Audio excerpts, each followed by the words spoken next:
എല്ലാവർക്കും നമസ്കാരം. ഞാനിവിടെ കൊഞ്ച് തീയലാണ് ഉണ്ടാക്കാൻ പോകുന്നത്. അതിന് വേണ്ടുന്ന സാധനങ്ങൾ: അര കപ്പ് കൊഞ്ച് ഞാൻ എടുത്തിട്ടുണ്ട്. അത് കഴിഞ്ഞ് വേണ്ടിയത് അരമുറി തേങ്ങ തിരുവി എടുക്കുന്നുണ്ട്. ഞാൻ തീയലിന് വറുക്കാനായിട്ട് അരമുറി തേങ്ങ തിരുവി എടുക്കുന്നുണ്ട്. ഒരു മൺചട്ടി അടുപ്പിൽ വെച്ചതിന് ശേഷം അതിലേക്ക് തേങ്ങ വറുക്കാനായിടാം. നന്നായിട്ട് വറുത്തെടുക്കാം. തേങ്ങ നല്ല ബ്രൗൺ കളറാവുന്നത് വരെ വറുക്കാം. മൺചട്ടിയിലിട്ട് തേങ്ങ വറുത്ത് കഴിഞ്ഞാൽ നല്ല ടേസ്റ്റായിരിക്കും. അമ്മയൊക്കെ പറയുന്നത് കേട്ടിട്ടുണ്ട്.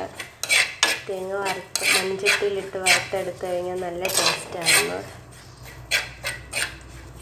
ബ്രൗൺ കളറാവുന്നവരെ വറുത്തെടുക്കുക. തീ നന്നായിട്ട് കുറച്ച് വെച്ചിട്ട് വേണം വറുത്തെടുക്കാൻ. കരിഞ്ഞു പോയി കഴിഞ്ഞാൽ അതിൻ്റെ ടേസ്റ്റ് പോവും. അതുകൊണ്ട് നല്ല ബ്രൗൺ കളറ് വറുത്തെടുക്കുക. നമ്മുടെ തേങ്ങ നന്നായിട്ട് വറന്ന് വന്നിട്ടുണ്ട്.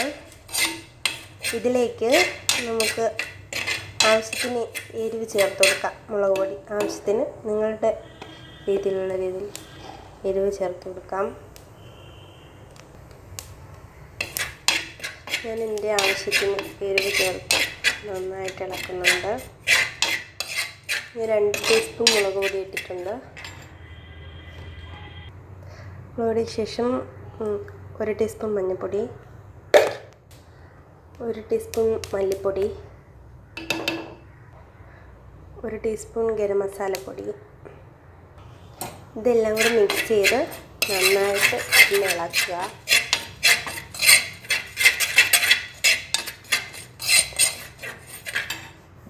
തീ ഓഫ് ചെയ്യാണ്.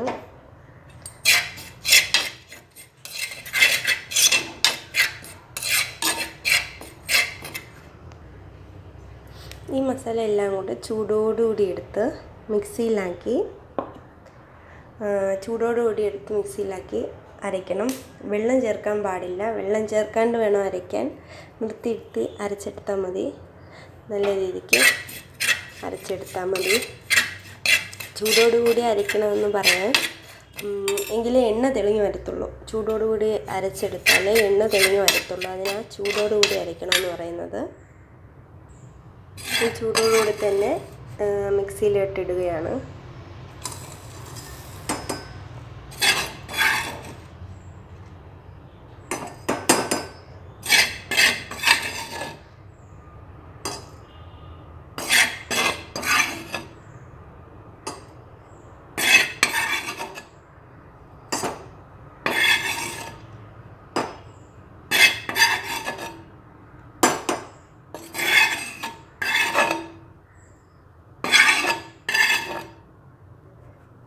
വെള്ളം ഒട്ടും ചേർക്കാണ്ട് വേണം അരച്ചെടുക്കാൻ. വെള്ളം ചേർത്ത് കഴിഞ്ഞാൽ അതിൻ്റെ ടേസ്റ്റ് പോകും. അത് ഒട്ടും ചേർക്കാണ്ട് അരച്ചെടുക്കണമെന്ന് പറയും.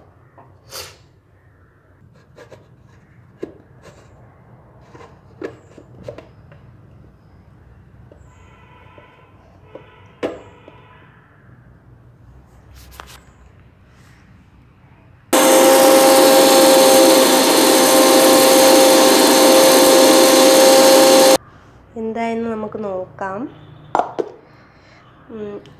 ഇതുപോലെ അരിഞ്ഞ് വരും. ലേശം തരി ഉണ്ടാവും. അപ്പോൾ ജസ്റ്റ് ഒന്ന് ഇളക്കി കൊടുത്തിട്ട് ഒന്നുകൂടി അടിച്ചാൽ മതി.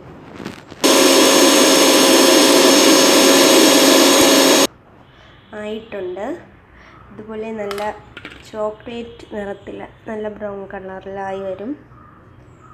ഇതിന് വേണ്ടി സാധനങ്ങൾ നോക്കാം. ഞാനിതിന് വേണ്ടി 2 സവാളയാണ് എടുത്തിട്ടുള്ളത്.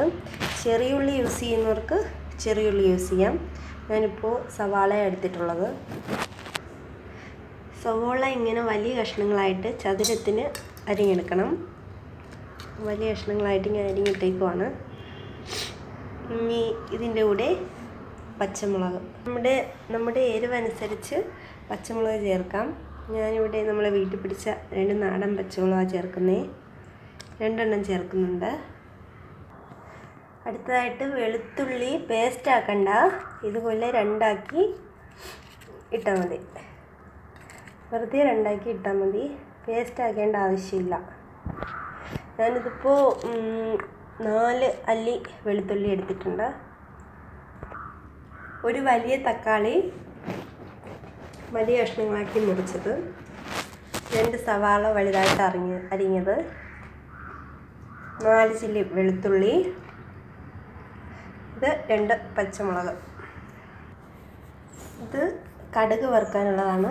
2 വറ്റൽമുളക്, ചെറിയ ഉള്ളി, വെളുത്തുള്ളി, കറിവേപ്പില. ഇത് ഉണ്ടാക്കുന്നത് എങ്ങനെയാണെന്ന് നമുക്ക് നോക്കാം. മൺചട്ടി ചൂടാക്കാൻ വെച്ചേക്കുവാണ് ഞാൻ. മൺചട്ടി ചൂടായി കഴിയുമ്പോൾ അതിലേക്ക് എണ്ണ ഒഴിച്ചു കൊടുക്കാം. നമ്മുടെ ആവശ്യത്തിന് എണ്ണ ഒഴിച്ചു കൊടുക്കാം.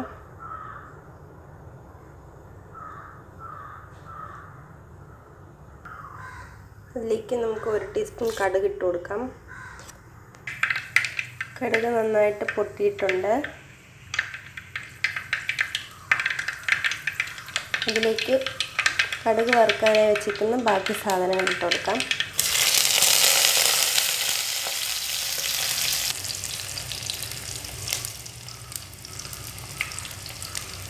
നന്നായിട്ട് വഴറ്റി കൊടുക്കാം.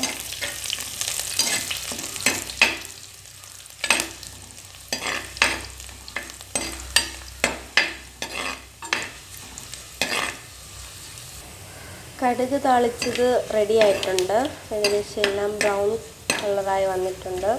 ഇതിലേക്ക് നമുക്ക് അരിഞ്ഞു വെച്ചിരിക്കുന്ന സവാള, തക്കാളി, പച്ചമുളക് ഇതെല്ലാം ചേർത്ത് കൊടുക്കാം. ഇതിലേക്ക് ബാക്കി സാധനങ്ങളെല്ലാം ചേർത്ത് കൊടുക്കുകയാണ്. വെളുത്തുള്ളി ഇട്ട് കൊടുക്കും, പച്ചമുളക്, സവാള,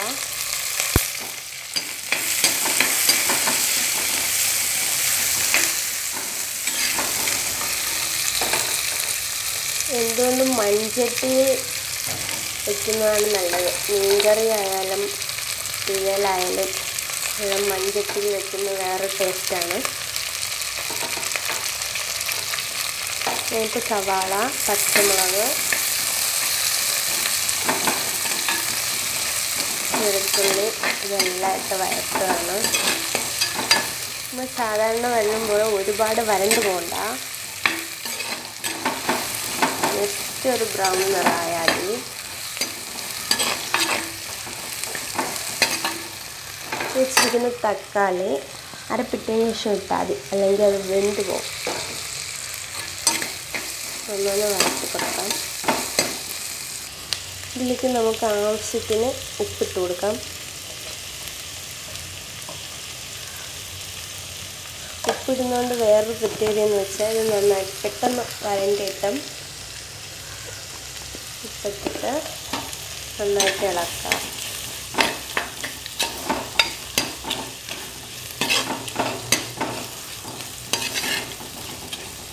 അടുത്തത് ഞാനൊരു വലിയ തക്കാളിയാണ് എടുത്തിരിക്കുന്നത്.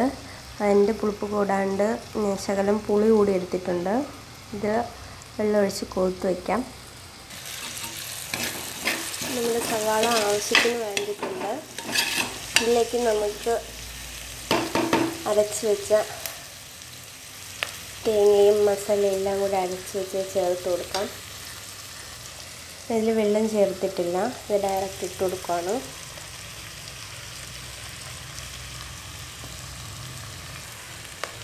ഇത് മസാല പിടിക്കുന്നത് വരെ സവാള ഇളക്കി കൊടുക്കുകയാണ്.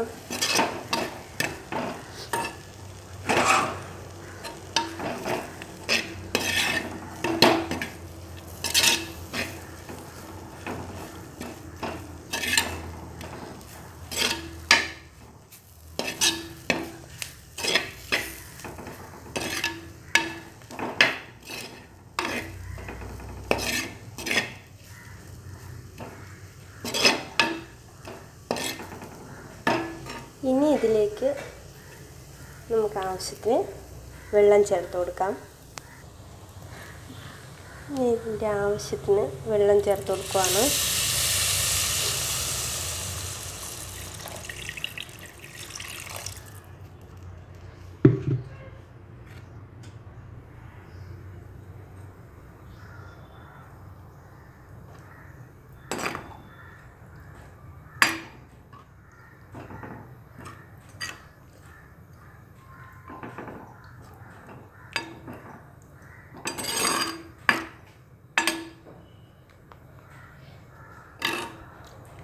ഇത് തിളച്ചതിന് ശേഷമാണ്,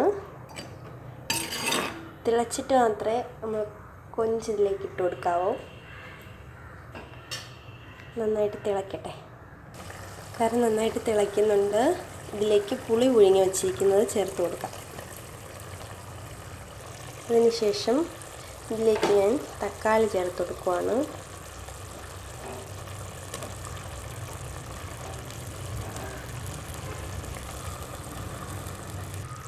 കറി നന്നായിട്ട് തിളച്ചിട്ടുണ്ട്. ഇനി ഇതിലേക്ക് നമുക്ക് നുള്ളി വെച്ചിരിക്കുന്ന കൊഞ്ച് ചേർത്ത് കൊടുക്കാം.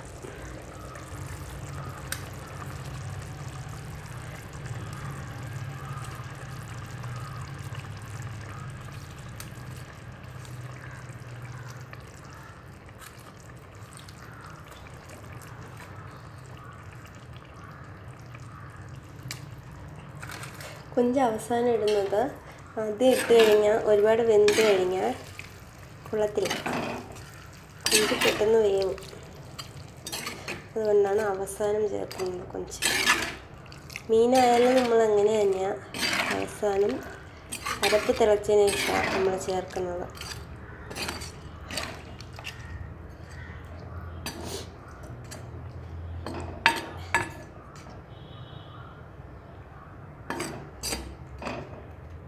ഇതിലേക്ക് നമുക്കിനി കറിവേപ്പിലയും കൂടെ ഇട്ട് കൊടുക്കാം. ഇതിലേക്ക് പച്ചക്കറിവേപ്പില കൂടെ ഇട്ട് കൊടുക്കുകയാണ് ഞാൻ.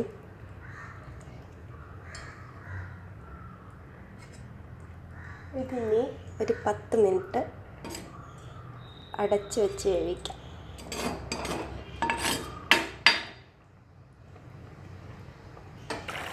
നമ്മുടെ തീയിൽ നന്നായിട്ട് തിളയ്ക്കുന്നുണ്ട്. ഇത് വറ്റി വരുന്നത് നമുക്ക് വെയിറ്റ് ചെയ്യാം. ഏകദേശമൊക്കെ റെഡി ആയിട്ടുണ്ട്. പാകത്തിന് ഉപ്പുണ്ടോ എരിയുണ്ടോ എന്നൊക്കെ നോക്കുക. ഇതിൽ മുരിങ്ങക്ക, പടവലം ഇതൊക്കെ ചേർക്കുന്നവരും ഉണ്ട്. ഇത് 2 വേണമെങ്കിൽ ആഡ് ചെയ്യാം. നല്ല ടേസ്റ്റാണ്. കൊഞ്ച് ഇഷ്ടമില്ലാത്തവരാരും കാണത്തില്ല. ഇത് ട്രൈ ചെയ്ത് നോക്കുക വീട്ടിൽ. നമ്മുടെ ചാനൽ സബ്സ്ക്രൈബ് ചെയ്യാത്തവർ സബ്സ്ക്രൈബ് ചെയ്യുക. നമ്മളെ വീഡിയോസ് സപ്പോർട്ട് ചെയ്യുക. ഇനിയും നമ്മൾ വീഡിയോസ് ഇടുകയാണ്. എല്ലാവരും അത് കാണുക. നമ്മുടെ വീഡിയോസ് എല്ലാം സപ്പോർട്ട് ചെയ്യുക, സബ്സ്ക്രൈബ് ചെയ്യുക. ഇങ്ങനെ നമ്മൾ തീയൽ റെഡി ആയിട്ടുണ്ട്. ഇതെല്ലാവരും വീട്ടിൽ ട്രൈ ചെയ്ത് നോക്കുക. Okay, bye, Tata.